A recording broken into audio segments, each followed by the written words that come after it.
Anyway, next topic. So, tech news tayo ng konti. According sa The Verge article, may mga yung mga early adopters or fans ng Apple is binabalik na nila yung mga Apple Vision Pro. Dahil daw sa comfort, headache, eye strain, yun yung mga pinaka-reason nila bakit nila binabalik yung Apple Vision Pro nila. Itong $3,499 USD na Apple Vision Pro. $200K. Oh my God. Ano sa tingin nyo? Ano sa tingin yung problema nila? I mean, ito, sinabi na yung problema nila, pero ano sa tingin nyo masasabi nyo sa mga taong to? Yan yung mga taong na-hype lang. Beta tester no? Tapos hindi alam na, uy, ganito pala yung AR/VR style. May hilo ka talaga. Nakahilo naman talaga. Hindi kasi ginagamit nila kahit saan Oo nga, nakita ko nga yun. May gumaganong-ganon. Ala, what the hell? Naglalakad sila, tapos as in, ang weird. Alam ko feeling nila sila si Tony Stark. Yeah, so sumobra?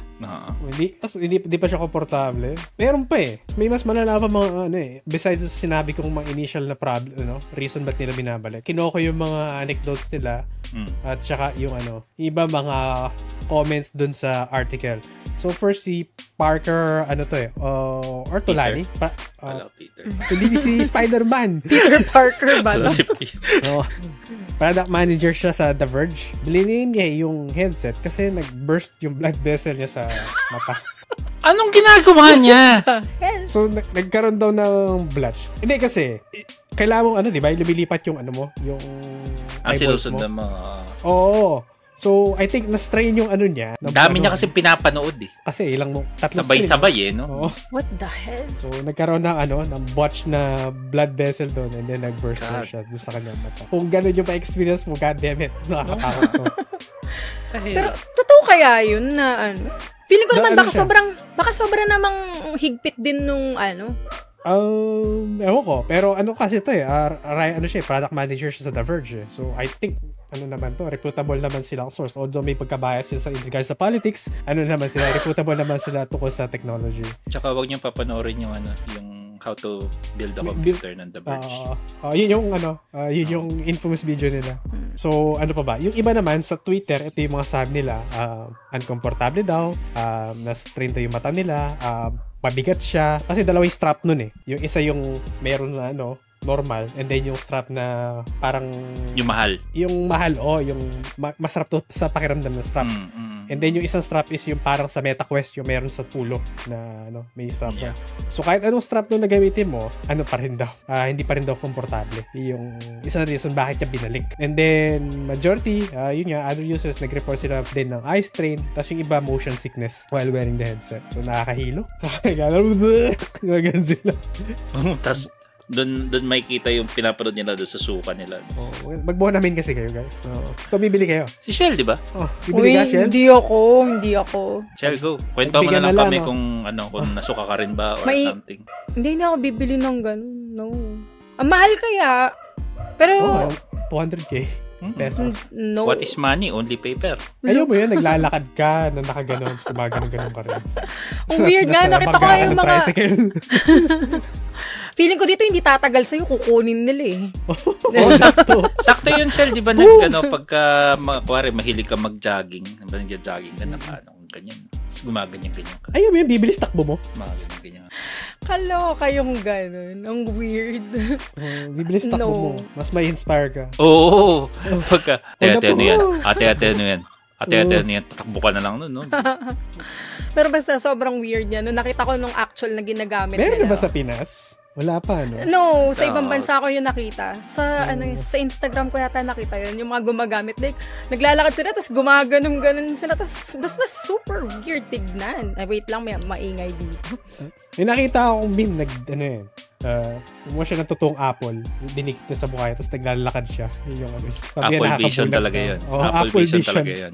Yung legit yun Apple talaga Vision. Yung legit Apple Vision. I got the cheap version Pero, yeah, if you're interested sa Apple, you might think twice dahil sa Apple Vision Pro nila. Kasi una-una, mahal na. Baka magkaroon pa ng problema sa health-related. Matanggal mata, mahulog mata mo or something. Sumama pagtanggal mo sumama yung mata mo sa kasi may mga bloodshot na baka may mas malala pa.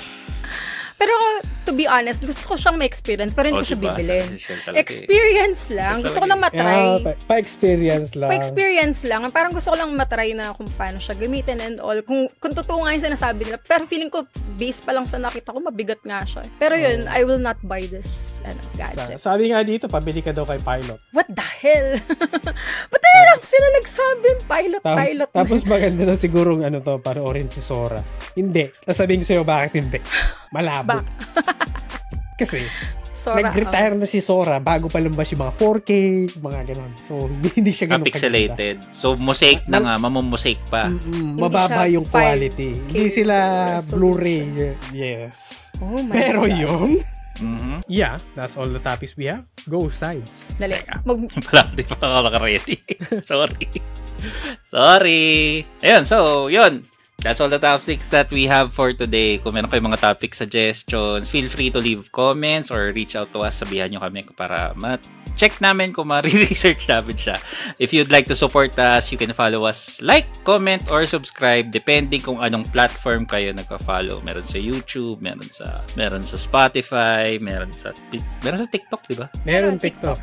Yes, TikTok. Tapos, syempre sa Facebook. Ito yung Tapos, to join in discussions, again, we're available every Fridays or Saturdays in the Pinoy Gamer Discord, tsaka sa Twitch, where we do yung technically live recording to. If you'd like to be our guest, just let us know so we can arrange it. And kung gusto niyo yung mga shoutouts, comment lang kayo ng comment sa mga videos and we will give you shoutouts at the end of each segment. And yun, I would like to introduce our host. So, ako muna Sides, 50% girl dad, 50% stay-at-home husband, 100% geek. Bye-bye, and thank you. Next, yes, Shell. Again, I'm Pearly Chell, your correspondent from Pinoy Gamer. Single pa rin ngayon 2024 and ready to mingle. Please support us on all the platforms. And thank you din sa mga nasa Facebook Live ko. Hi sa mga viewers na nandyan. Thank you so much for supporting. Please continue supporting us. Ayun, please do follow me as well sa Twitch. Check Pearly Chell. Yes, and then salamat nga pala sa mga nanood tsaka sa nag-follow. Dun sa kakapalo na si Jay Intatas. Thank you. Si Tatas pala to. And then salamat kay Busako. Salamat sa pang-aasar kay Shell. And then salamat din kay Nier sa pang-aasar din kay Shell. So basically may pattern. Alam na kagad. Alam yung focus. Oo. And then ako nga pala si Zero. Thanks for joining in. No? And then shoutout nga pala kay Potpot. Yun. Potpot. Bye-bye. Bye guys!